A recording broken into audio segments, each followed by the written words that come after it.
प्यारे बच्चों, कैसे हैं आप सब। आशा करती हूँ आप सब अच्छे होंगे, स्वस्थ होंगे। स्वागत है आपका इस कक्षा में। आइए आज हम पढ़ते हैं हिंदी व्याकरण का पाठ 2, वर्ण विचार। मुंह से निकलने वाली ध्वनि जिसके ओ टुकड़े नहीं किए जा सकते वह वर्ण कहलाती है। जैसे देखते हैं, चलिए। शब्द, ये सेब है। स ए ब, सेब। चटाई, च अ ट अ ई, चटाई। नयन, न अ य अ न अ, नयन। गुड़िया, ग उ ड ई य अ, गुड़ी। ये छोटी छोटी ध्वनियां ही वर्ण या अक्षर कहलाती हैं। इनके टुकड़े नहीं किए जा सकते। भाषा की सबसे छोटी ध्वनि जिसके ओ टुकड़े नहीं किए जा सकते वर्ण कहलाती है। वर्णों के प्रकार। हिंदी भाषा में वर्ण 2 प्रकार के होते हैं। पहला होता है स्वर, दूसरा होता है व्यंजन। स्वर, जो वर्ण बिना किसी दूसरे वर्ण की सहायता से बोले जाते हैं उन्हें स्वर कहते हैं। स्वर 11 होते हैं, ठीक है। जैसे अ आ ई उ ऊ, रे ए ऐ ओ अ। स्वर 2 प्रकार के होते हैं, ह्रस्व स्वर और दीर्घ स्वर, यानी कि शॉर्ट वोवेल और लॉन्ग वोवेल, ठीक है।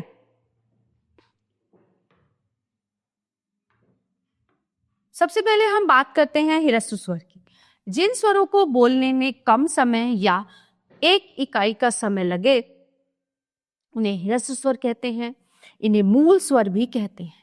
ये संख्या में 4 है। अ ई उ रे, इन्हें बोलने में बहुत कम समय लगता है। दीर्घ स्वर, जिन स्वरों को बोलने में ज्यादा समय लगे या 2 इकाई का समय लगे उन्हें दीर्घ स्वर कहते हैं। इन्हें संधि स्वर भी कहते हैं। ये संख्या में 7 होते हैं, जैसे अ आ ई उ ऊ। ये आ ई उ ए ऐ ओ अ।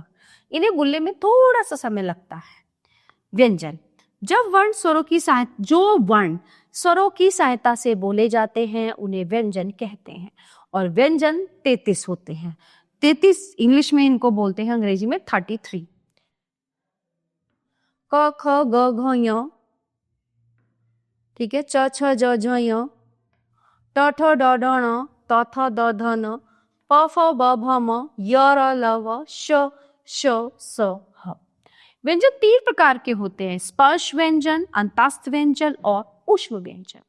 स्पर्श व्यंजन, जिन व्यंजनों के उच्चारण में जीभ मुख के किसी स्थान को स्पर्श करती है उन्हें स्पर्श व्यंजन कहते हैं।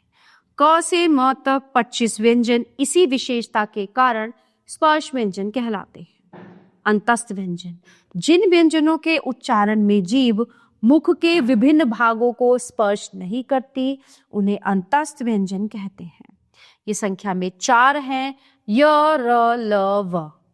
ऊष्म व्यंजन, जिन व्यंजनों के का उच्चारण में मुख से गर्म श्वास निकले उन्हें ऊष्म व्यंजन कहते हैं। और ये संख्या में 4 होते हैं, श श स ह। संयुक्त व्यंजन, 2 या 2 से अधिक व्यंजनों के संयोग से बने अक्षर को संयुक्त व्यंजन कहते हैं। जैसे क श क्ष, त र त्र, ज य ज्ञ, श र श्र। अयोग वहा, वे वर्ण जो अन्य किसी वर्ण की सहायता के बिना न बोले जाएं उन्हें अयोग वहा कहते हैं। जैसे अंग और अह। अनुस्वार, जिसका उच्चारण नाक से होता है वो ध्वनि अनुस्वार कहलाती है। जैसे अंग, रंग, संग, भंग आदि। अनुनासिक, जिसका उच्चारण नाक और मुख दोनों से हो वो ध्वनि अनुनासिक कहलाती है। इसका चिन्ह चंद्र बिंदु होता है, जैसे सांप, चांद, आंख आदि। विसर्ग, जिसका उच्चारण हल्के रूप से ह की तरह हो वो वह विसर्ग कहलाते हैं। जैसे दुख, प्रातः, पुनः आदि। वर्णमाला, हिंदी भाषा की वर्णमाला स्वर और व्यंजन के मिलने से बनती है। हर भाषा की अपनी एक वर्णमाला होती है। अंग्रेजी में 26 वर्णों की वर्णमाला होती है जिन्हें अल्फाबेट कहते हैं।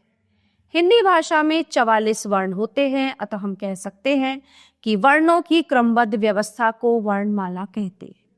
विशेष हिंदी में वर्णों की संख्या 44 होती है, लेकिन यदि ड, ढ, अंग, अह, क्ष, त्र, ज्ञ, श्र को वर्णमाला में जोड़ दिया तो वर्णों की संख्या 52 हो जाती है, यानी कि 52।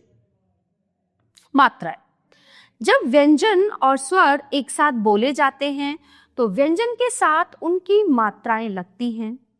ठीक है।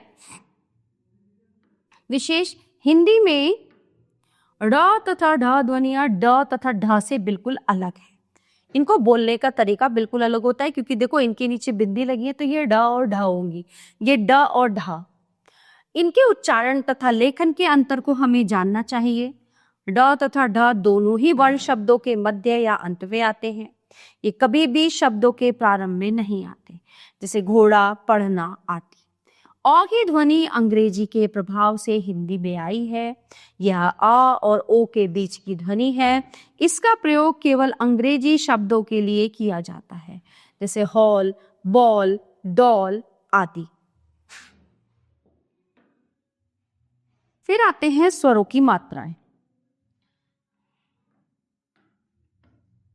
स्वर, मात्रा, स्वर रहित व्यंजन, स्वर सहित व्यंजन, मात्रा सहित शब्द।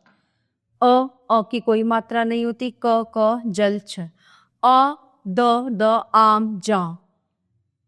ई गी फिर सिर। बड़ी ई बी चीख टीस। छोटा ऊ मुख झुक। बड़ा ऊ फू चूक मूल। रस ऋषि व्र वृक्ष व्रत। ए से एडी बे शेर फेर। आई से आईना था पैसा जैसा।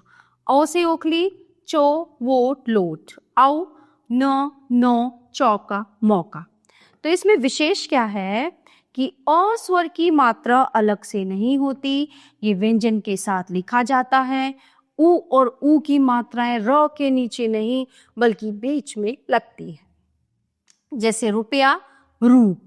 र के कुछ अन्य प्रयोग जैसे कर्म, शर्म, देखो ऊपर लगा हुआ है रेफ पे, ये पदेन है, ड्रामा, ट्रक, क्रम, उम्र आदि।